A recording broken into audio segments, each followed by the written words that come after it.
একেবারেই সুস্পষ্ট ছিল প্রতিবেদনে ৯ ঘন্টা পেরিয়ে গেলেও এখনও সড়কে জমে আছে পানি এবং এতে করে দুর্ভোগে পড়েছেন নগরবাসী। একই সঙ্গে অনেকগুলো মার্কেটেরই মধ্যে পানি ঢুকে পড়ায় ব্যবসায়ীরা ক্ষতির মুখে পড়েছেন এবং সিটি কর্পোরেশন বেশ কিছু এলাকায় এরই মধ্যে কাজ শুরু করেছে। এ বিষয়ে আমরা আরও বিস্তারিত জানবো। আমাদের সঙ্গে যুক্ত আছেন আমাদের সহকর্মী সিউল আহমেদ যুক্ত রয়েছেন আমাদের সঙ্গে পান্থপথ থেকে, মিরপুর এলাকা থেকে যুক্ত হয়েছেন সহকর্মী ফরহাদ বিন নূর এবং নিউ মার্কেট এলাকা থেকে যুক্ত আছেন সহকর্মী রকিবুল রাহাত। প্রথমেই আমরা যাচ্ছি সিউলের কাছে পান্থপথ এলাকার খবর জানতে। সিউল, পান্থপথ এলাকায় পানি কি, আমরা এখন দুপুরে যখন যুক্ত হয়েছিলাম তখন দেখছিলাম আপনি বলছিলেন যে কোমর সমান পানি রয়েছে, পানি কিছুটা কমে আসলো কিনা এবং মানুষের ভোগান্তিটা কিছুটা কমছে কিনা জানাবেন বিস্তারিত। তন্ময়, কোমর পানি আসলে এখন হাঁটু পানি পর্যন্ত নেমে এসেছে এবং এই ভোগান্তি কিন্তু এখনও পর্যন্ত কমেনি। আপনি নিশ্চয়ই জানেন যে রাজধানীতে যেই 3টি এলাকাকে সবচেয়ে নিচু এলাকা বলা হয়ে থাকে, তাই সেই 3টি এলাকার মধ্যে একটি কিন্তু এই গ্রিন রোড কিংবা পান্থপথের যে রাস্তাটি রয়েছে এবং অন্য দুইটি হচ্ছে শেওড়াপাড়া এবং আরেকটি হচ্ছে 27 নম্বর। 27 নম্বরে আমরা ঠিক কিছুক্ষণ আগে দেখেছি যে 27 নম্বরে যে পানি সেটি কিন্তু কিছুটা নেমে গেছে এবং 27 দিয়ে গাড়ি যাতায়াত শুরু করেছে। আমি একটু আপনাদেরকে যদি দেখাই, সেটি হচ্ছে যে এই যে পান্থপথ থেকে শুরু করে গ্রিন রোড পর্যন্ত যে রাস্তাটি রয়েছে সেই রাস্তার পানি কিন্তু এখনও পর্যন্ত নামেনি। এবং একটু যদি আপনাদেরকে বলি, সেটি হচ্ছে যে সিটি কর্পোরেশন থেকে তো অনেকগুলো উন্নয়নের কাজ করা হচ্ছে। তারা বলছেন যে সকাল থেকে বিভিন্ন এলাকাতে তারা কাজ করছেন এই পানি নিষ্কাশনের জন্য কিংবা জলাবদ্ধতা যেন কমে আসে সেই কারণে। তবে তার ছোঁয়া কিন্তু এই গ্রিন রোড কিংবা ফার্মগেট এলাকা কিংবা 27 নম্বর এখানে কিন্তু আমরা দেখতে পাইনি। এবং এখানকার যে সবচেয়ে বড় যেটা সমস্যা দেখা দিয়েছে সেটি হচ্ছে এই রাস্তাটিতে কিন্তু প্রায় অনেকগুলো হাসপাতাল রয়েছে। আমি যদি একটু আপনাদেরকে বলি, সেটা হচ্ছে সোশ্যাল ইসলামী ব্যাংক হাসপাতাল রয়েছে, সেন্ট্রাল রয়েছে, তারপর হচ্ছে এখানে স্কয়ার হাসপাতাল রয়েছে, কিংবা এরকম অনেকগুলো হাসপাতাল কিন্তু এই জায়গায় রয়েছে। যার কারণে যেটি হচ্ছে, সকাল থেকে আমরা দেখতে পাচ্ছি হাসপাতালের কোনো অ্যাম্বুলেন্স কিন্তু এখানে পৌঁছাতে পারছে না। পুরোপুরি রাস্তা যেহেতু প্রায় হাঁটু থেকে প্রায় কোমর পর্যন্ত পানি ছিল, সুতরাং বেশিরভাগ যে যানবাহনগুলো ছিল যেগুলো আসলে ইঞ্জিন চালিত সেগুলো কিন্তু বিকল হয়ে রাস্তায় পড়ে গেছে। যার কারণে কিন্তু পিছন থেকে যে অন্যান্য গাড়িগুলো ছিল সেগুলো জ্যামে আটকা পড়ে গেছে। একটি অপরিকল্পিত যানজট যেটিকে বলে, সেটির সৃষ্টি কিন্তু আমরা বিজয় সরণি থেকে শুরু করে ধানমন্ডি 27 নম্বর, তারপর গ্রিন রোড, পান্থপথ, ফার্মগেট এই এলাকাগুলোতে কিন্তু আমরা প্রায় সকাল থেকে দেখছি। এবং এখানকার যারা সাধারণ জনগণ রয়েছে কিংবা যারা ব্যবসায়ী রয়েছে তাদের সাথে কথা হচ্ছিল, তারা অনেকেই বলছিলেন, আজকে জানেন নিশ্চয়ই আপনি, সকালবেলা সরকারি পরীক্ষা ছিল, সেই পরীক্ষার কারণে অনেক যারা পরীক্ষার্থী ছিলেন তারা কিন্তু সময় মতো পৌঁছাতে পারেনি। তাদের যেই গণপরিবহনের যে সংকট সেটি দেখা গেছে। এবং একই সাথে ব্যবসায়ীদের কথা যদি একটু বলি, অনেকেই কিন্তু আজকে সকাল থেকে তাদের যেই দোকান রয়েছে সেটি কিন্তু খুলতেই পারেনি এবং যে কয়টি দোকান খুলেছে তারা কিন্তু ঠিকভাবে ব্যবসাও করতে পারছেন না। কারণ গ্রিন রোড থেকে শুরু করে ফার্মগেট কিংবা পূর্ব রাজাবাজার এই সাইডে যে এলাকাগুলো রয়েছে তাদের বেশিরভাগ দোকানগুলোতেও কিন্তু পানি ঢুকে গেছে এবং তারা কিন্তু সেই ব্যবসাগুলো করতে পারছেন না। এবং একই সাথে আরেকটি বিষয় আপনাকে বলে রাখি যে আজকে কিন্তু ঢাকা শহরে 130 মিলিমিটারের মতো বৃষ্টিপাত রেকর্ড করা হয়েছে এবং বলছে যে আজকের পর থেকে আর বৃষ্টি হওয়ার সম্ভাবনা নেই, অর্থাৎ আগামীকালও বৃষ্টি না হওয়ার সম্ভাবনা বেশি। তবে কিছুটা গরম কিন্তু পড়তে পারে, এমনটা কিন্তু আবহাওয়াবিদরা আমাদেরকে দুপুরবেলায় কিন্তু জানিয়েছেন। এই ছিল আমার কাছে তন্ময় সর্বশেষ তথ্য জলাবদ্ধতার ফার্মগেট থেকে এবং পান্থপথ এলাকা থেকে। সহকর্মী সিউল আহমেদের কাছ থেকে আমরা জানছিলাম দোকানপাটে পানি ঢুকে যাওয়ায় ক্ষয়ক্ষতির আশঙ্কা রয়েছেন ব্যবসায়ীরা। এই পর্যায়ে আমরা একটু নিউ মার্কেট এলাকায় যেতে চাই। রাহাত, নিউ মার্কেট এলাকার ব্যবসায়ীরা আসলে ক্ষয়ক্ষতি নিয়ে কি বলছে, সেখানেও দোকানে পানি ঢুকেছে কিনা? তন্ময়, নিউ মার্কেটের এই যে দক্ষিণ যে ভবনটি রয়েছে সেই ভবনের নিচতলায় আমরা দেখেছি যে সেটি পুরোপুরি প্লাবিত হয়ে গেছে এবং ভবনের নিচতলায় হাঁটু পর্যন্ত পানি আমরা দেখেছি এবং নিচতলায় যাদের দোকান ছিল সেসব দোকানের অধিকাংশ দোকানিরাই আমাদের জানাচ্ছেন যে তাদের দোকানের যে পণ্যগুলো রয়েছে সেই পণ্য ভিজে গেছে। এবং একই সঙ্গে নিউ মার্কেটের বাইরের দিকে যে দোকানগুলো রয়েছে সেই দোকানগুলোর তো কিন্তু আমরা দেখছি যে সেই দোকানগুলোর মালামাল যেগুলো রয়েছে সেই মালামালও নষ্ট হয়ে গেছে। যদিও এখন পর্যন্ত যারা সাধারণ ব্যবসায়ী রয়েছে তারা কি পরিমাণ ক্ষয়ক্ষতি হয়েছে সে সম্পর্কে আমাদের কোনো ধারণা দিতে পারেনি। তবে তারা বলছেন যে যেহেতু প্রতি বর্ষায় প্রতি বৃষ্টিতে এরকম জলাবদ্ধতা হয়, সেক্ষেত্রে এমন ভোগান্তির মুখে কিন্তু তাদের বারবারই পড়তে হয় এবং একই সঙ্গে ব্যবসায়িক ক্ষতির কথাও সবাই বলছেন। আপনি নিশ্চয়ই এই মুহূর্তে দেখতে পাচ্ছেন আজকে শুক্রবারের এই দিনে সাধারণত নিউ মার্কেটে যে পরিমাণে ক্রেতা দর্শনার্থী থাকে এবং শুক্রবারটিকেই ব্যবসায়ীরা বেছে নেন তাদের বেচা বিক্রির প্রধান দিন হিসেবে, সেই জায়গাতে আমরা দেখছি যে আজকে নিউ মার্কেটের এই জায়গাটি পুরোপুরি জলে থই থই করছে, কোনো ক্রেতা নেই। দোকানি যারা ছিলেন তারা তাদের যেসব মালামাল পানিতে ভিজে গেছে সেগুলো তারা অনেকেই আমরা দেখেছি যে অনেকে সেগুলো অন্যত্র নিয়ে গেছেন, কেউ এই যে আশপাশের যে ভবনগুলো রয়েছে সেই ভবনের ছাদে তারা তাদের মালামালগুলো শুকাতে দিয়েছেন। এবং একই সঙ্গে সাধারণ ব্যবসায়ীরা একটি দাবি করছেন যে যেহেতু প্রতি বর্ষায় তাদের এমন ভোগান্তির মুখে পড়তে হয়, তারা একটি পুরোপুরি সমাধান চাচ্ছেন এই জিনিসের, যেটি শতভাগ সমাধান। এবং ব্যবসায়ীরা আমাদের জানাছিলেন যে যেহেতু মূল সড়ক থেকে নিউ মার্কেটের অবস্থান কিছুটা নিচুতে, যার কারণে সড়কের পানিগুলো কিন্তু এই নিউ মার্কেটে এসে আটকে থাকে এবং যার কারণে এখানে যে দোকানগুলো রয়েছে সেই দোকানগুলো প্লাবিত হয় এবং তাদের মালামালও নষ্ট হয়। এবং এটি প্রতি বছরকার চিত্র।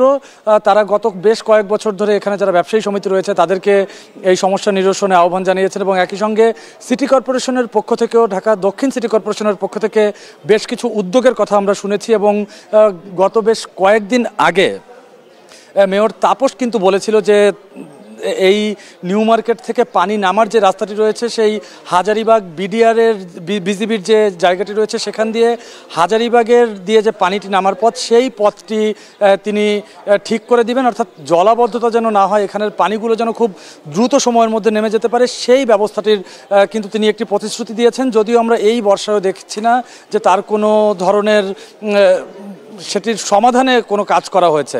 তবে ব্যবসায়ী যারা রয়েছেন তারা বলছেন যে তাদের যেন এই ভোগান্তি না হয়, তাদের মালামালের যে ক্ষতিগুলো হয় সেগুলো যেন না হয় সেটি নিশ্চিতে কিন্তু তারা সিটি কর্পোরেশন, ব্যবসায়ী সমিতি এবং কর্তৃপক্ষকে আহ্বান জানাচ্ছেন। এই ছিল নিউ মার্কেট থেকে আমার কাছে সব শেষ। তন্ময়।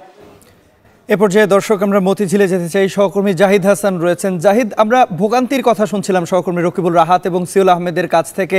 আজ যারা ভুক্তভোগী রয়েছেন, অর্থাৎ যারা বিভিন্ন প্রয়োজনে বেরিয়েছেন, এরকম কারোর সঙ্গে আপনার কথা হয়েছে কিনা, তারা আসলে কি বলছেন? যে এই পরিকল্পিত নগরায়নের বিষয়ে নানা রকম কথা শোনা যায় কিন্তু সমাধানে খুব একটা উদ্যোগ দেখা যায় না। তন্ময়, সারা সকাল থেকে যে টানা বৃষ্টি, সেই বৃষ্টিতে জলাবদ্ধতা রাজধানীতে তৈরি হয়েছে। তবে রাজধানীর যেই জায়গাগুলোর মধ্যে সচরাচর পানি জমে যায় একটু বেশি বৃষ্টি হলে, তার মধ্যে এই মতিঝিলের এই এলাকাটি একটি এলাকা। নটরডেম কলেজের এই এলাকা থেকে শুরু করে রাজারবাগ, আরামবাগ থেকে শুরু করে মতিঝিলের বাণিজ্যিক এলাকার মধ্যে পানি ঢুকে যায়। আমি যখন অফিস থেকে এখানে আসার পথে দেখেছি যে পানি উন্নয়ন বোর্ড সহ মতিঝিলের বিভিন্ন অফিস আদালতের ভেতরে পানি ঢুকে গেছে। এখানেও যেই বাস কাউন্টারগুলো রয়েছে, এখানে একটি বাসের অনেকগুলো কাউন্টার রয়েছে, সেই কাউন্টার থেকে শুরু যদি নটরডেম কলেজের এই পুরো সড়কটি যদি আমাদের সহকর্মীর মাধ্যমে দেখানোর চেষ্টা করি, যে পুরো এলাকা থই থই পানিতে, এবং এই পানি মানুষের কোমর ছাড়িয়ে অনেক জায়গায় এরও বেশি পানি জমে গেছে এবং রিকশায় করে অনেকে যেতে পারছেন না। আর পুরো সড়কেই যান চলাচল কিন্তু বন্ধ রয়েছে। বিশেষ করে সিএনজিগুলো কিছু দূর আসার পরে নষ্ট হয়ে যাচ্ছে এবং বাসগুলো যেগুলো রয়েছে, সে বাস বা অন্যান্য যে ট্রাক বা যে কাভার ভ্যানগুলো রয়েছে সেগুলো কোনো কিছু চলতে পারছে না। অনেকেই পানির পাশে এসে তারা কিছু দূর যাওয়ার পরে আবার গাড়ি পেছনের দিকে নিয়ে যাচ্ছেন। অর্থাৎ মানুষের যাতায়াতে একটি বড় ধরনের ভোগান্তি। তবে আজ ছুটির দিন হওয়ার কারণে মানুষ, অফিসগামী মানুষ বা কর্মস্থলে যাওয়ার ক্ষেত্রে মানুষের সংখ্যা কম। তবে যারাই বিভিন্ন প্রয়োজনে বের হয়েছেন তাদের কিন্তু ভোগান্তির মধ্যে পড়তে হচ্ছে। শুধু রিকশায় করে তারা কিছুটা পথ পার হতে পারছেন, ক্ষেত্র বিশেষ রিকশাও তলিয়ে যাচ্ছে কিছু দূর, এবং অনেকে অনুমান করতে পারছেন না যে কি পরিমাণ পানি রয়েছে। কিছু দূর যাওয়ার পরে তাদের রিকশা তলিয়ে যাচ্ছে, গাড়ি তলিয়ে যাচ্ছে। এ কারণে সড়কের এখানে শুরুতে যখন আমি এসেছি তখন দেখি অনেকগুলো বাস সড়কের উপরে দাঁড়িয়ে ছিল। সেই বাসগুলো এখন কিছুটা অনেকগুলো বাস সরিয়ে নেওয়া হয়েছে এবং যেহেতু পানির মধ্যে কোনো ধরনের যানবাহন চলতে পারছে না, সব যানবাহনগুলো নষ্ট হয়ে যায় কিছু দূর যাওয়ার কারণে। এ কারণে এই পুরো এলাকাতে মতিঝিলের এই ফকিরাপুলের এবং রাজারবাগ এবং আরামবাগের যে এই পুরো এলাকার চিত্র একই রকম। এখানে সাঁতার কাটার মতো পানির অবস্থা এবং কোনো ধরনের যানবাহন, কোনো ধরনের বাস চলাচলের কোনো সুযোগ নেই এখানে। এবং যারাই তাদের গন্তব্যে যাচ্ছেন তারা কোনোভাবে রিকশায় করে যাচ্ছেন এবং রিকশায় তাদের একমাত্র উপায়, এবং রিকশাতে তারা যতদূর পাচ্ছেন সেখানেও তাদের ভিজতে হচ্ছে, সেখানেও রিকশা তলিয়ে যাচ্ছে এবং বেশিরভাগ বাসগুলোই এখানে এসে নষ্ট হয়ে যাচ্ছে এবং অন্যান্য যে যানবাহনগুলো রয়েছে, যান্ত্রিক যে যানবাহনগুলো রয়েছে সেগুলো নষ্ট হয়ে যাচ্ছে। এ কারণে পানির মধ্য দিয়ে কোনো ধরনের যান চলাচল করতে পারছে না এবং অনেক পানি জমেছে। এই পানি নামতেও সময় লাগবে। এই পানি না নামা পর্যন্ত এই নগরবাসীর যাতায়াতের যে দুর্ভোগ বিভিন্ন এলাকায় রয়েছে সেটি চলমান থাকবে। এবং যারা এখানে বিভিন্ন কাজে যাচ্ছেন তারা বলছেন যে অনেকে বুঝে উঠতে পারছেন না যে কিছু দূর যাওয়ার পরে কি পরিমাণ পানি, সেক্ষেত্রে তারা আরও বেশি ভোগান্তির মধ্যে পড়ছেন।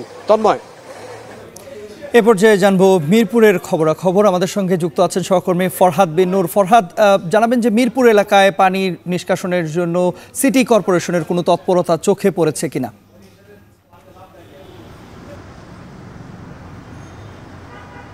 তন্ময়, আমরা কিন্তু এখন রয়েছি ঠিক কাজীপাড়ার এই জায়গাটায়। আমরা দেখেছি যে সকাল থেকেই যে টানা বৃষ্টি ছিল, অর্থাৎ 60 মিলিমিটার যে বৃষ্টিপাত রেকর্ড করা হয়েছে রাজধানীতে, সেখানে কিন্তু আমরা দেখেছি যে এই মিরপুর এই বিশেষ করে শেওড়াপাড়া, কাজীপাড়া, মিরপুর 10 এই জায়গাটাও কিন্তু রাজধানীর যতগুলো নিচু এলাকা রয়েছে তার মধ্যে একটি।